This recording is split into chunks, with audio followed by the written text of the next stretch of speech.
परम पूज्य संत शिरोमणि आचार्य श्री 108 विद्यासागर जी महाराज के परम प्रभावक शिष्य अरहम योग प्रणेता परम पूज्य मुनि श्री 108 प्रणम्य सागर जी महाराज एवं परम पूज्य मुनि श्री 108 चंद्र सागर जी महाराज के मंगल आशीष से अरहम जीव दया भारत संस्कारित और मजबूत जैन समाज के निर्माण हेतु आर्थिक रूप से असमर्थ एवं कठिन परिस्थितियों का सामना कर रहे परिवारों के लिए कर रहा है अद्वितीय सेवा कार्य। आप सभी साधर्मी बंधुओं से अनुरोध है कि आप भी गौग्रास औषधि निधि कोष, बेटा बेटी शिक्षा निधि कोष, बेटा बेटी चिकित्सा निधि कोष, व्रती ब्रह्मचारी भैया दीदी निधि कोष और रोजी रोटी निधि कोष में 2500 रूपए प्रति माह या 1000 रूपए प्रति माह के साथ जुड़कर जीव दया और साधर्मी सेवा के इस पुनीत कार्य में अवश्य सहयोग करें। दान राशि नीचे दिए गए बैंक डिटेल्स में भेजकर रसीद के लिए 9717857614 पर अवश्य सूचित करें। अकाउंट नेम ओम अरहम सोशल वेलफेयर फाउंडेशन। संपर्क सूत्र 9717857614, 8586984787, 9810843757, 9810436940। इस कार्यक्रम के पुण्यार्जक हैं प्रणम्य वाणी देवदूत। प्रणम्य गुरु की वाणी पहुँचे घर घर, सम्यक ज्ञान प्रभाव न होवे घर घर। सभी प्रणम्य वाणी देवदूत के पुण्य की बहुत बहुत अनुमोदना। अधिक जानकारी के लिए संपर्क करें। गुरु चरणों में समर्पित गुरु भक्त परिवार USA।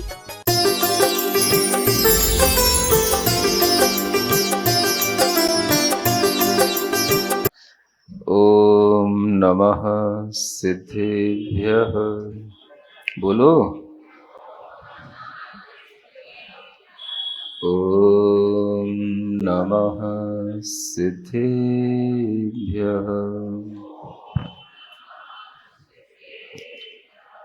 ओम नमः सिद्धेभ्यः।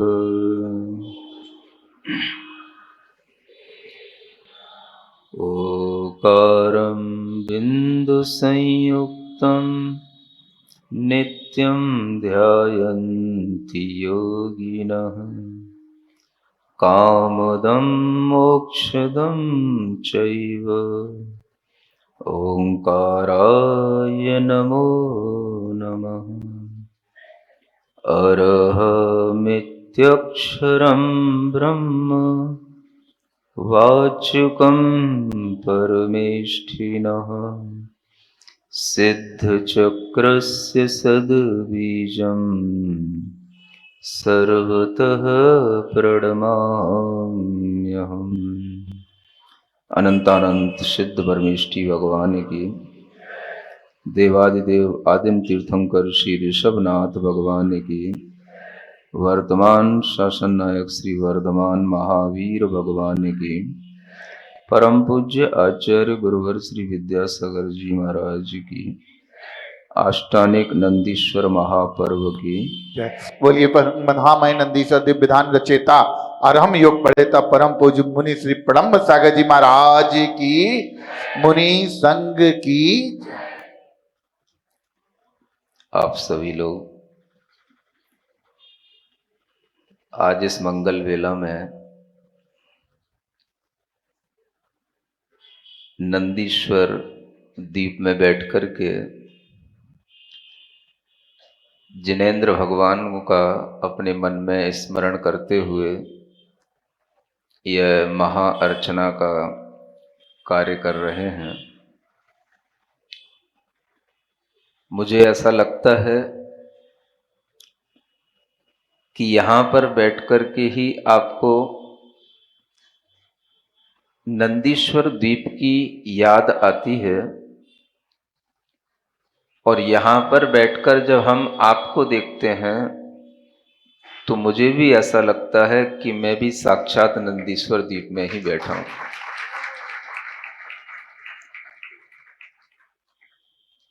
नंदीश्वर का यह द्वीप भौगोलिक स्थिति से सबके संज्ञान में रहना चाहिए।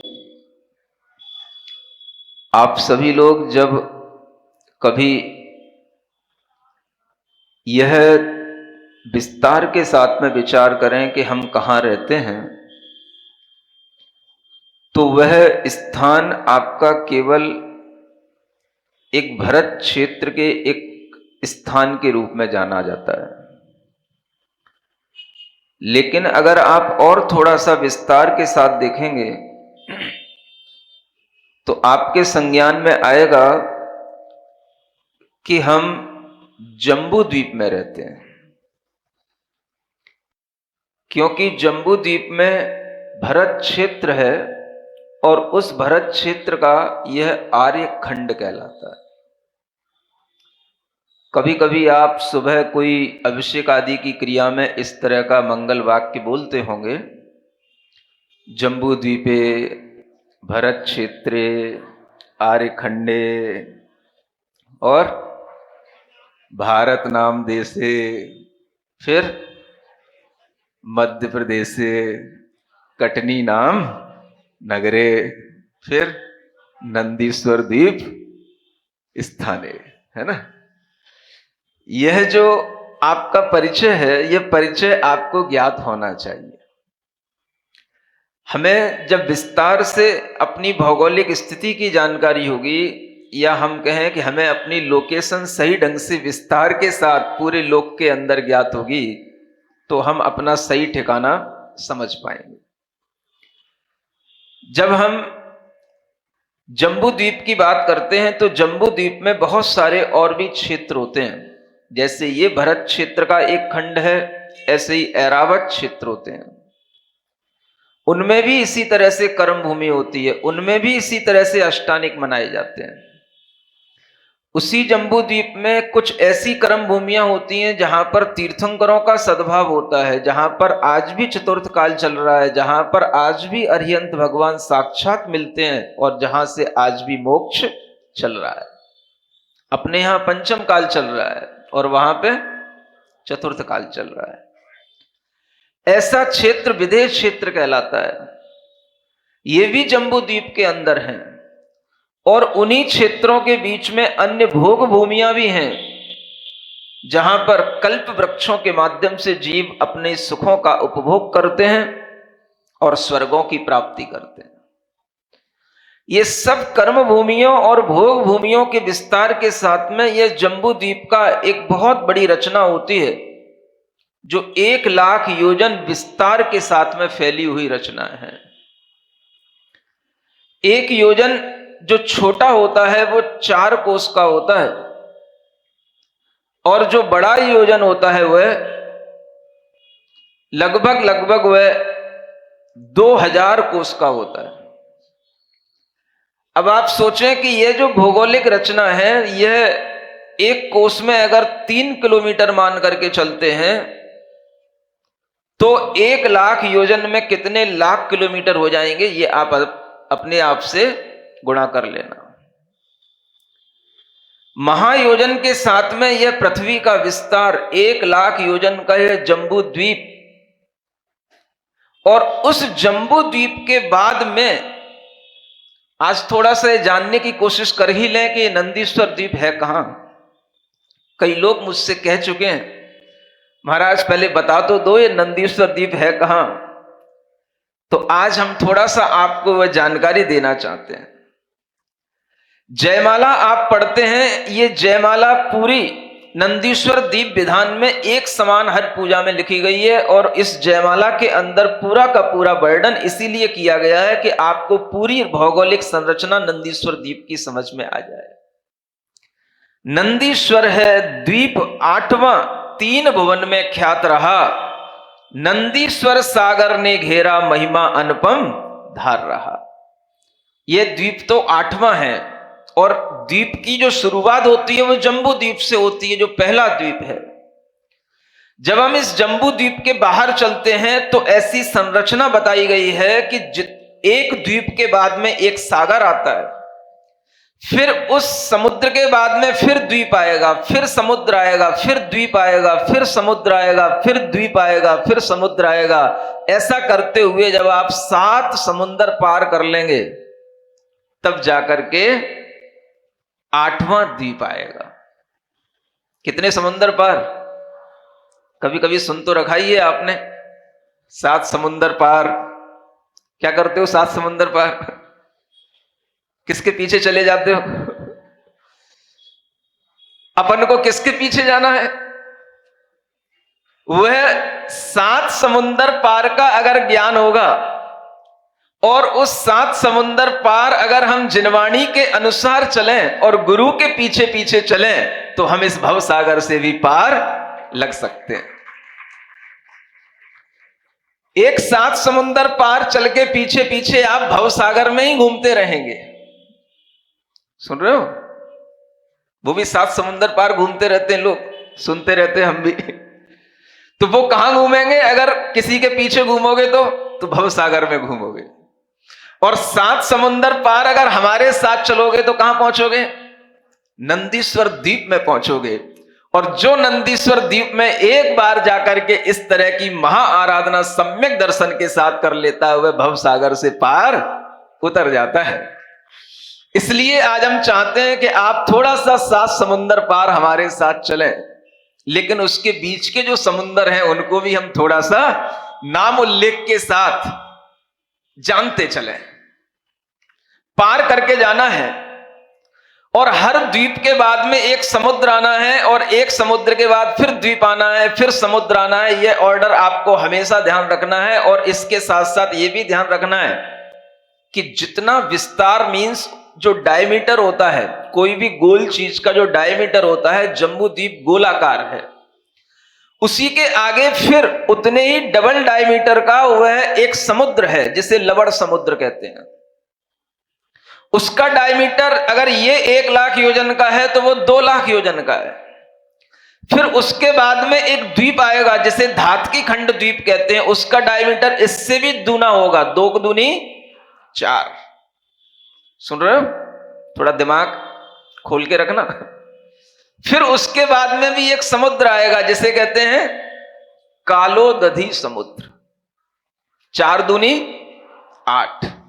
फिर उसके बाद में एक द्वीप आएगा जिसे पुष्कर द्वीप कहते हैं, और उस पुष्कर द्वीप का जो आधा भाग है वो पुष्करार्ध द्वीप कहलाता है, जो मानसोत्तर पर्वत के माध्यम से आधा हो जाता है।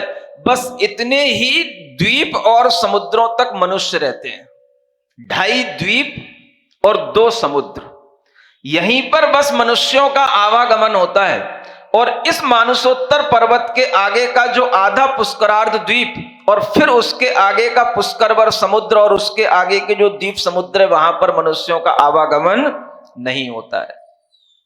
मनुष्य कहां तक?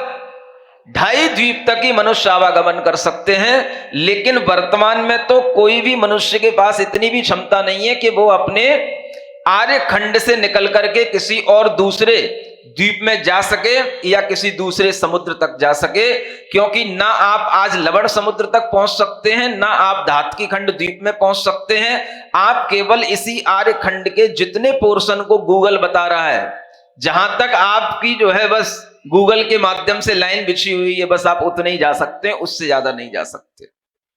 उससे ज्यादा जाने के लिए किसी देवता से दोस्ती करनी पड़ेगी, और वह देवता से दोस्ती हो सकती है तो वह इसी विधान के माध्यम से हो सकती है, क्योंकि यहां इस विधान में आपने चारों निकाय के सब देवताओं के नाम ले लिए।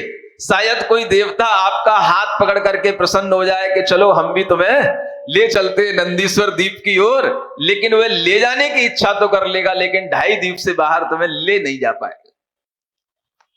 2.5 द्वीप में भी अगर कोई देवता तुम्हें घुमा दे तो यह भी बहुत बड़ी बात है, क्योंकि 2.5 द्वीप में जम्बू द्वीप के बीचों बीच में एक बहुत बड़ा सुमेरु पर्वत है और उसमें भी बड़े बड़े अकृत्रिम जिनालय हैं। ऐसे 2.5 द्वीप के अंदर भी बहुत जगहों पर अकृत्रिम जिनालय हैं, लेकिन हम जिस स्थान की बात कर रहे हैं वो 2.5 द्वीप के बाहर का स्थान है। विद्याधर मनुष्य होते हैं वो पूरे 2.5 द्वीप में घूम सकते हैं, रिद्धिधारी मुनि महाराज होंगे वो पूरे 2.5 द्वीप में घूम सकते हैं, या किसी देवता की सहायता से आप लोग भी 2.5 द्वीप के अंदर घूम सकते हैं। गूगल की सहायता से आप 2.5 द्वीप में नहीं घूम सकते हो। सुन रहे हो?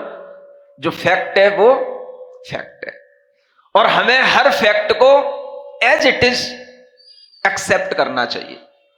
जैसा वह है उसे हम उसी रूप में स्वीकारेंगे तो हमारा ज्ञान सही चलेगा, सम्यक ज्ञान होगा।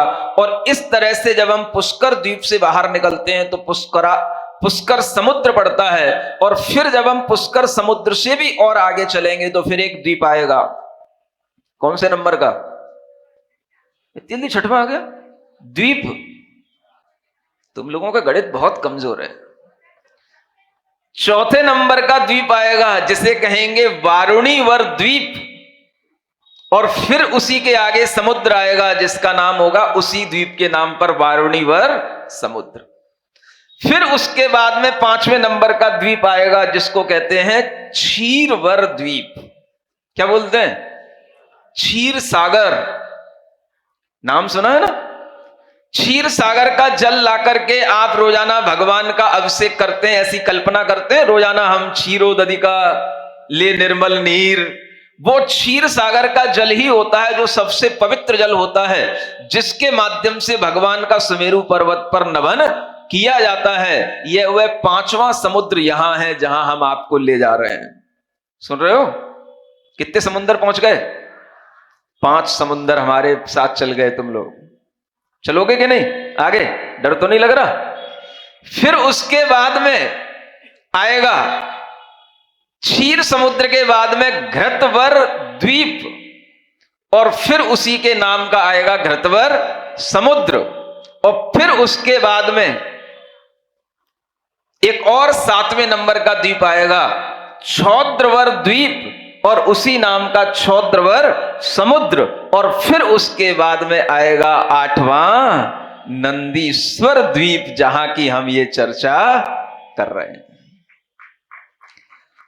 अब जब इस 1,00,000 योजन के डायमीटर को आप डबल डबल डबल डबल करते चले जाओगे तो आपको नंदीश्वर द्वीप का जो विस्तार है वो 163 कोट 84 लाख योजन विस्तार महा 163 करोड़ 84 लाख योजन विस्तार वह आपको नंदीश्वर द्वीप का मिलेगा। और उस विस्तार वाले नंदीश्वर द्वीप में चारों दिशाओं में 13 बड़े बड़े पर्वतों के ऊपर वह जिनालय मिलेंगे। तो उनमें पूर्व दिशा में सबसे पहले आपको एक अंजनगिरी पर्वत मिलेगा, बीचों बीच में दिख रहा है यहां अंजनगिरी पर्वत बीचों बीच में। यह इंद्र नील मणि का बना हुआ नीला नीला पर्वत होता है, और यह पर्वत 84,000 योजन ऊंचा होता है। कितना? 84,000 योजन ऊंचा।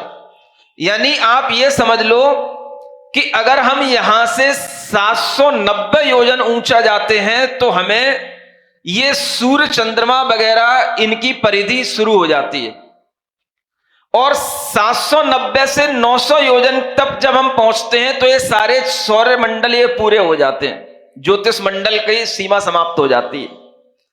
और ये कितना ऊंचा है? 900 योजन नहीं, ये 84,000 योजन ऊंचा है। यानी सारे ज्योतिष मंडल को पार करके इसकी ऊंचाई कितनी कहां छू रही होगी ये आप एक अंदाजा लगा सकते हैं। पूरा इंद्र नील मणि का बना हुआ 84,000 योजन ऊंचा और उतना ही विस्तार वाला गोल, सुन रहे हो? 84,000 योजन गोलाकार कौन सा पर्वत? अंजनगिरी पर्वत है, जिसकी गहराई, अगर वो पर्वत इतना ऊंचा है तो उसकी नींव भी कुछ मजबूत होगी। वह 1,000 योजन गहरा है, 1,000 योजन गहरा है, चारों ओर गोल गोल दिखाई देता है। ऐसे अंजनगिरी की 4 दिशाएं, फिर उस पर्वत अंजनगिरी पर्वत की 4 दिशाएं 4 ग्रहों से शोभित हैं। 1,00,000 योजन विस्तृत वे चतुष्कोण मन मोहित हैं। अब आप सोचो, उस बीचों बीच में जो एक दिशा में अंजनगिरी पर्वत है उसकी चारों दिशाएं कितनी बड़ी बड़ी हैं? बहुत बड़ी बड़ी हैं। और उन दिशाओं में पहले तो क्या है? बड़ी बड़ी द्रह हैं, बापियां जिन्हें कहते हैं, 4 द्रह हैं। और वे बड़े बड़े द्रह कितने हैं? 1,00,000 योजन विस्तार वाले। माने जितना जम्बू द्वीप का विस्तार है उतनी बड़ी बड़ी तो वहां की बापियां हैं, बावड़ियां हैं, सरोवर हैं, तालाब हैं। समझ आ रहा है? उस तालाब के चारों ओर अनेक तरह के वन खंड हैं, कमल के, कुबले के, और उसके तालाब के जो सरोवर जिसे द्रह कहते हैं, उसी के बीचों बीच में क्या है? यह दधिमुख नाम के पर्वत बने हुए हैं, जो चार दिशाओं में चार वापियां होंगी। अब फोकस कहां करना है? एक दिशा की अंजनगिरी की चार दिशाओं पर, चार कोनों पर उनके नाम हैं, वापियों के नाम नंदा, नंदावती, नंदोत्तरा और नंदी घोषा। और उन वापियों के बीच में क्या है? वह मध्य भाग में दधी सम माने दही के समान सफेद सफेद बिल्कुल व्हाइट कलर के डिलाइटेड क्या है? दधिमुख पर्वत हैं। और वह दधिमुख पर्वत भी कितने ऊंचे हैं? वो 10,000 योजन ऊंचे हैं। 10,000 योजन ही विस्तार को लिए हुए गोल हैं, और उनकी गहराई भी 1,000 योजन है। और ये भी सब गोल गोल चारों ओर सब दिशा में दिखाई देते हैं। आ गया समझ में? अभी हम केवल एक दिशा की बात कर रहे हैं, ऐसे ही चारों दिशाओं में लगा लेना। ऐसे दधिमुख पर्वत के भी जो वापियां बनी हुई हैं, उन वापियों के बाहर के दो कोनों पर दो दो रतिकर हैं। रतिकर पर्वत जो लाल लाल रंग के होते हैं, ये भी 1,000 योजन ऊंचे होते हैं। अब आप समझ लो कितना डिफरेंस हो गया। पहला जो अंजन पर्वत था वो 84,000 योजन ऊंचा है। दूसरा जो दधिमुख पर्वत है वो 10,000 योजन ऊंचा है। और तीसरा जो रतिकर पर्वत है वो 1,000 योजन ऊंचा है। इतना ही उसका विस्तार है, डायमीटर है, और 250 योजन की उसकी अवगाहना है। और वह सोने का बिल्कुल लाल लाल चमकता हुआ वह पर्वत दिखाई देता है। ऐसे इन पर्वतों की शोभा, अब आप चाहे अपने आंखें फाड़ो, चाहे मुंह फाड़ो, चाहे दिमाग को फाड़ो, इतना बड़ा बड़ा जब आपके दिमाग में कुछ आएगा तब आपको लगेगा कि हां ये कहलाता है नंदीश्वर द्वीप। समझ आ रहा है? यहां तो हमने छोटी छोटी सी आकृतियां बना करके एक छोटी सी आर्ट बनाई है, और यहां पर भी हम अगर बड़ा बनाना चाहते तो इतनी जगह नहीं थी। एक जिनालय बने हुए हैं जिनमें छोटी छोटी प्रतिमा हर एक जिनालय में रखी हुई हैं, और 108 प्रतिमाओं का एक एक जिनालय नंदीश्वर पर्वत की आराधना करने के लिए ही बनाए गए हैं। वो जिनालय आज भी सतना में विराजमान है, बासपुर जिनालय की ऊपर की मंजिल पर। दर्शन करने जाना हो 5616 प्रतिमाओं का, चले जाना वहां पर कराना। वहां पर विधान हुआ था तो वह वहीं पर मंदिर में विद्यमान है। और ऐसे 108 प्रतिमा वाले वहां पर पूरे 52 जिनालय स्थित हैं। यहां पर इतनी जगह नहीं थी इस परिसर के अंदर, इसलिए वो जिनालय नहीं आ पाए। बाकी मेरा मन तो था कि उन्हीं जिनालयों के बीच में बैठ करके वह पूजा की जाती। अब आगे का मन बनाओ, कभी और अच्छा मन बने तो कभी और अच्छे बड़े स्थान पर, अच्छे परिसर में आप बैठ करके इस तरह के जिनालयों के मध्य में जब आप पूजा करेंगे तो उसका आनंद कुछ और होगा। अब वह जो ये 4 रतिकर पर्वत हो गए, 8 रतिकर पर्वत हो गए, 4 दधिमुख पर्वत हो गए और एक अंजनगिरी हो गया। ये 8, 4, 12 और 1, 13 पर्वतों पर एक एक अकृत्रिम जिनालय, वह मणियों के निर्मित जिन जिनालयों के अंदर सब कोट रहते हैं, और वहां उन जिनालयों में भी मान स्तंभ होते हैं, स्तूप होते हैं, उनमें अनेक ध्वजा आदि भूमियां होती हैं, और फिर उन जिनालयों में बड़े बड़े आकार के हुए जिनालय, माने 100 योजन लंबे, 50 योजन चौड़े, इतने बड़े बड़े वो जिनालय होते हैं। और उन जिनालयों में 108 गर्भगृह होते हैं। एक एक जिनालय में कितने? 108 गर्भगृह होते हैं, जिनमें एक एक गर्भगृह में 500 धनुष की अवगाहना ऊंचाई वाले वह एक एक जिनेंद्र भगवान विराजमान होते हैं। सोचिए आप, वह कैसा मनोहारी दृश्य होता होगा। और वह भगवान सब गर्भगृह के मध्य सुशोभित सिंहासन आदि के साथ नीले केस, वज्रमय दंत, लक्षण भरत प्रगतल और हाथ। वो जिनेंद्र भगवान कुछ अलग ही होते हैं। ये जो आपको जिनेंद्र भगवान दिख रहे हैं, इससे अलग होते हैं। क्यों होते हैं अलग? क्योंकि यहां पर तो जिनेंद्र भगवान का जैसा स्वर्ण के बने हैं तो पूरे स्वर्ण के दिखेंगे, रजत के बने हैं तो पूरे रजत के दिखेंगे, लेकिन वहां पर ऐसा नहीं होता। वह जिनेंद्र भगवान की जो आभा है, वह जैसी मुख आकृति होती है मनुष्य की, उसी तरह की रचना वहां होती। माने जैसे मनुष्य के बाल होते हैं तो वह बाल भी वहां पर उन भगवान के नीले दिखाई देंगे। भगवान की शरीर रजत का होगा, लेकिन बाल कैसे होंगे? नीले होंगे। ओठ मूंगा के माफिक लाल लाल होंगे। जो ये आंखें हैं, उनकी भौएं हैं, जिस तरह से अपनी भौं के रंग नीले काले होते हैं, ऐसे ही उनके होंगे। और उनकी पगतलियां लाल लाल होंगी, हाथ लाल लाल होंगे। इस तरह से जैसे एक सुंदर मनुष्य होता है, समचतुरस संस्थान का भगवान तीर्थंकर होते हैं, बिल्कुल उसी तरह के वह मुस्कुराते हुए वह बड़े बड़े जिनबिंब वहां पर एक एक जिनालय में 108 होते हैं।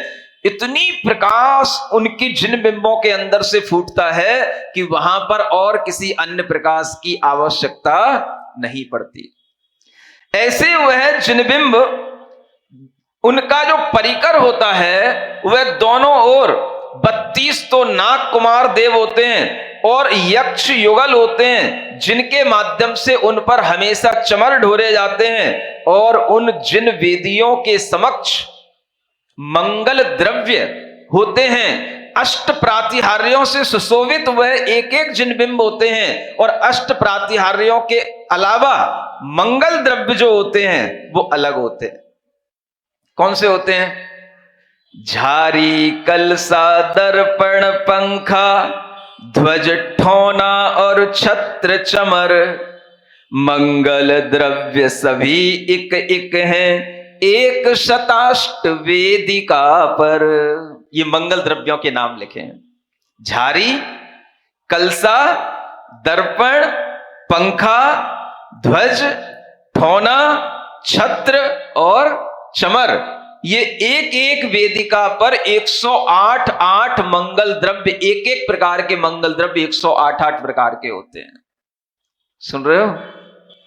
इसलिए कहा था, अगर आपको अपने जिनालय की वेदिका को थोड़ा सा अकृत्रिम जिनालय जैसा कभी महसूस करना हो, तो उन वेदिकाओं में 108 मंगल द्रव्यों को आप स्थापित कर सकते हैं। और वह 108 मंगल द्रव्य स्थापित करके वह वेदिका को देख करके, जिनालय की वेदिका को देख करके आप ये सोच सकते हैं, यहां तो सब मंगल द्रव्य मिलाकर के 108 हैं, लेकिन अकृत्रिम जिनालय में तो एक एक मंगल द्रव्य 108 होते हैं। क्योंकि भगवान भी बड़े होते हैं तो वेदिका भी बहुत बड़ी होगी। हमारे जितने भगवान हैं उसके अनुसार, वेदिका के अनुसार 108 मंगल द्रव्यों से भी वह वेदिका भरी हुई हो तो भी वह बहुत अच्छी सुशोभित हो सकती है।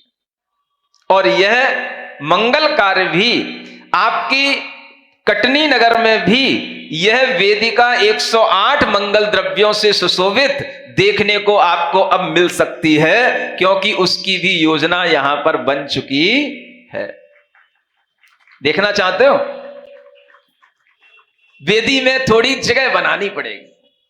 वेदी के बाहर जो एक स्थान रहता है, लोग उसी पर सब कुछ करने बैठ जाते हैं। वहीं पर भगवान का सिंहासन रखेंगे, वहीं पर खुद बैठ जाएंगे, वहीं पर प्रक्षालन करेंगे। वो आपके बैठने का स्थान नहीं होता। वो जो वेदिका के वेदी पर जो बाहर का चबूतरा होता है वह मंगल द्रव्य को रखने का ही स्थान होता है। और अगर आपको कभी प्रक्षालन आदि करना पड़े, या तो साइड से करना चाहिए, और अगर वहां पर खड़े होकर के भी करना पड़े तो उन मंगल द्रव्यों को हटा करके प्रक्षालन करके और पुनः वहीं पर मंगल द्रव्य स्थापित करके आप वह वेदिका को वैसी की वैसी सुसज्जित बनाए रख सकते हैं। इस तरह से यह वेदिकाओं की सज्जा अगर बनती है तो जिनालयों की शोभा कई गुनी बढ़ती है, और जिनेंद्र भगवान की शोभा के माध्यम से ही हमारे भावों की विशुद्धियां बढ़ती चली जाती हैं। वेदिकाओं पर जिनेंद्र भगवान के बिंब ही होते हैं। अभी कुछ कुछ मुझे देखने को मिलता है कि कहीं कहीं पर ये सिद्ध भगवान की आकृति बना करके रख देते हैं, है ना। आपके यहां भी खूब रखी हुई हैं। तो ये सिद्ध भगवान की आकृति, ये कोई सिद्ध भगवान नहीं होते हैं, ये सिर्फ आकृतियां हैं। ये वेदिका में ही रखी जाती हो कोई जरूरी नहीं है, क्योंकि ये कोई मूर्तियां नहीं है, ना इनकी कोई प्रतिष्ठा होती है। ये तो सिद्ध भगवान की सिर्फ आकृतियां हैं, सिद्ध भगवान नहीं है। सिद्ध भगवान वास्तव में जो होते हैं उनको भी जिन बिंब के रूप में ही बनाया जाता है। शास्त्रों में लिखा है अरिहंतों के बिंब में और सिद्ध बिंब में सिर्फ इतना ही अंतर होता है कि अरिहंतों के बिंब अष्ट प्रातिहार्यों से युक्त होते हैं और सिद्धों के बिंब अष्ट प्रातिहार्यों के बिना होते हैं। इस तरह से ये शास्त्रों की भाषा में ये अरिहंत और सिद्ध भगवान के बिंबों की बात कही। लेकिन आजकल सिद्ध बिंब तो कहीं दिखते ही नहीं। बिना चिन्ह के, बिना प्रातिहार्यों के जो होंगे वो कहलाएंगे सिद्ध भगवान।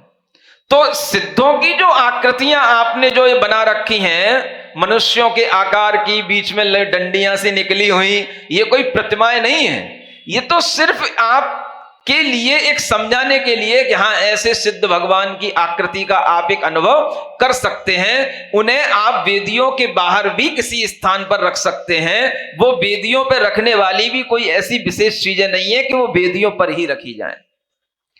आपको वेदियों पर रखने के लिए जिन बिंबों के अलावा वहां पर अगर कुछ होता है तो सिर्फ मंगल द्रव्य रखे जाते हैं। ये शास्त्रोक्त विधि से आपके लिए इस तरह से वेदिका सुसज्जित करने का जब कार्य चलेगा, तब उस समय पर जब आप भगवान की पूजा करने जाओगे, दर्शन करने जाओगे, तब उस मंगल आनंद की आपको जो अनुभूति होगी वही हमारे विशुद्धि के भाव होंगे। ऐसा नंदीश्वर द्वीप में है। एक दिशा में वैसा ही दक्षिण, वैसा ही पश्चिम और वैसा ही उत्तर दिशा में इतने बड़े बड़े जिनालय एक साथ बने हुए इस धरती पर न 2.5 द्वीप में कहीं हैं और न किसी अन्य द्वीप में कहीं हैं। वह सिर्फ हैं तो कहां हैं? मात्र नंदीश्वर द्वीप में है। इसलिए यह नंदीश्वर का पर्व मनाया जाता है और इसी को अष्टानिक पर्व कहते हैं। और इसी अष्टानिक पर्व के अंदर जो आप लोग पूजा करते हैं, ये पूजा ही सिद्ध चक्र पूजा कहलाती है। क्योंकि सिद्ध चक्र में भी यही करते हैं आप। सहस्र नाम की पूजा होती है, पंच परमेष्ठी की पूजा होती है। वह सिद्ध चक्र पूजा पहले इसी पूजा के नाम से जानी जाती थी। और ये मत समझें आप कि सिद्ध चक्र पूजा अलग है, नंदीश्वर द्वीप की पूजा अलग है। सिद्ध चक्र का मतलब है जहां पर अकृत्रिम जिनालयों की जो अनादि सिद्ध हैं उनकी पूजा करने का नाम ही सिद्ध चक्र पूजा होती थी। फिर बाद में सिद्ध समूह की पूजा करने का नाम सिद्ध पूजा हो गया। तो सिद्ध समूह की पूजा करने के लिए आपके पास में इतना होता ही नहीं कि आप केवल सिद्धों की आराधना करते रहें। आराधना तो आपको पंच परमेष्ठी की करनी पड़ती है, सहस्र नामों के माध्यम से करनी पड़ती है। और इस तरह से सारी की सारी आराधना आपके लिए यह नंदीश्वर द्वीप के विधान में भी हो ही रही है। इसलिए कहा गया कि आप अपने मन के अंदर जितना भाव रखते हैं वह भाव सारा का सारा यहां पर पूर्ति को प्राप्त हो रहा है। और ये भाव आज के अलावा बस अब कल का और दिन है, और उसके आगे उर्मिला रानी का कार्यक्रम हो जाने के बाद फिर कुछ भी अता पता नहीं है, क्या होगा क्या नहीं होगा। लेकिन ये बात जरूर है कि कटनी में एक इतिहास तो बन गया, और वह इतिहास न केवल नंदीश्वर महामय विधान के माध्यम से बना, उर्मिला रानी के माध्यम से भी वह इतिहास आगे बढ़ गया। पन्ना की उर्मिला बैठी हैं, सतना की उर्मिला बैठी हैं, अब यहां पर कई उर्मिलाएं और बन गई हैं, और भी बनना चाहें तो बन सकती हैं। और वह उर्मिला जो बनेंगी वो अपने अपने समय पर, अपने अपने जिनालयों में, अपने अपने क्षेत्रों पर, अपने अपनी समाज, अपने अपने परिवारों के साथ में वह मंदीश्वर महापूजा 8 दिन तक रचने के बाद में रथोत्सव जरूर करें, तभी वह उर्मिला का खिताब उनको मिलेगा। ऐसा यह रथोत्सव का, भगवान के जिनेंद्र महिमा का यह कार्यक्रम आपके माध्यम से जब आगे बढ़ेगा तो हमेशा साधुओं का मंगल सानिध्य भी आपको मिलता रहेगा। लेकिन अभी जब आगे 1-2 दिन के बाद में होली आने वाली है, और वह होली 25 तारीख को होने वाली है, 24 तारीख को आपका ये सारा का सारा कार्यक्रम पूरा हो जाएगा, तो मुझे एक भाव जरूर अब आ रहा है कि कम से कम वह होली अगर मनाई जाए तो होली मनाई तो कटनी में ही जाए, कटनी में मनाई जाए, लेकिन कुछ नए रंग के साथ मनाई जाए। और वह नया रंग क्या? होली खेले मुनिराज अकेले वन में। तो मुनि महाराज तो अकेले वन में होली खेलते हैं, कैसे? ध्यान लगा करके, आत्मचिंतन करते हुए। और ऐसे ही अगर मुनि महाराज के साथ होली खेलने का आपका मन हो तो अरहम ध्यान के योग के साथ भी वो होली खेली जा सकती है। ऐसी मंगलमय होली जिसमें मुझे थोड़ा सा ऐसा भाव है कि ये कार्यक्रम तो आप लोगों की मुख्यता से हो गया, वह जो अरहम ध्यान योग का कार्यक्रम हो उसमें थोड़ा बच्चों की मुख्यता से वो कार्यक्रम हो। और एक स्थान ऐसा नियुक्त किया जाए, ये तो बहुत छोटा स्थान है, जहां पर आपके घरों में जितने भी बच्चे हैं 8वीं कक्षा से लेकर के ऊपर की कक्षाओं में पढ़ने वाले, उनका एक प्रोग्राम उस समय पर अरहम ध्यान योग के साथ रखा जाए। और आप लोगों को तो बोनस में पीछे को बैठने को मिले, लेकिन आगे प्रोग्राम हो तो बच्चों के लिए हो, और उस बच्चों के माध्यम से उनको भी हम थोड़ा सा कुछ समझा पाएं, उनके लिए भी कुछ समय दे पाएं। तो ऐसा मेरा मन में विचार है। समय मैनेज करना आपके हाथ में है, लेकिन वह प्रोग्राम एक ऐसा बच्चों के मुख्यता से हो सकता है। आप लोग तो पीछे आकर के बैठ जाओ तो मनाही नहीं है, लेकिन एक कार्यक्रम बच्चों के माध्यम से भी होना चाहिए, जिन्हें हम थोड़ा सा मोटिवेट कर सकें, उनके भविष्य के लिए हम उन्हें कोई अच्छी शिक्षा दे सकें। इस तरह का ज्ञान बच्चों के लिए पहले हम केवल आधा घंटे का चाहेंगे, और उसके बाद में फिर वह अरहम ध्यान योग का कार्यक्रम भी उसी में शामिल हो सकता है। छुट्टी का दिन है, अगर आप समय निकालोगे तो हम भी समय निकाल लेंगे।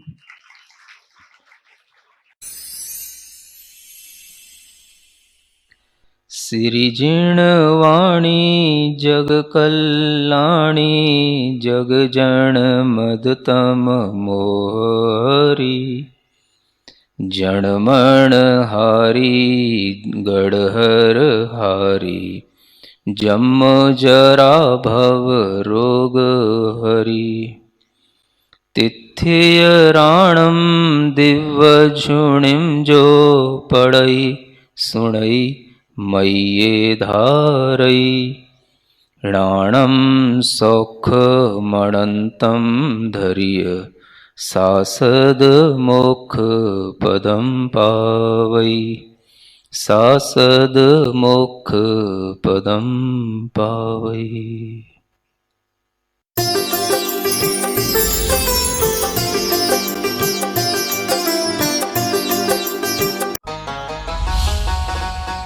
इस कार्यक्रम के पुण्यार जत्थे प्रणम्य वाणी देवदूत, प्रणम्य गुरु की वाणी पहुंचे घर घर, सम्यक ज्ञान प्रभाव न होवे घर घर। सभी प्रणम्य वाणी देवदूत के पुण्य की बहुत बहुत अनुमोदना। अधिक जानकारी के लिए संपर्क करें।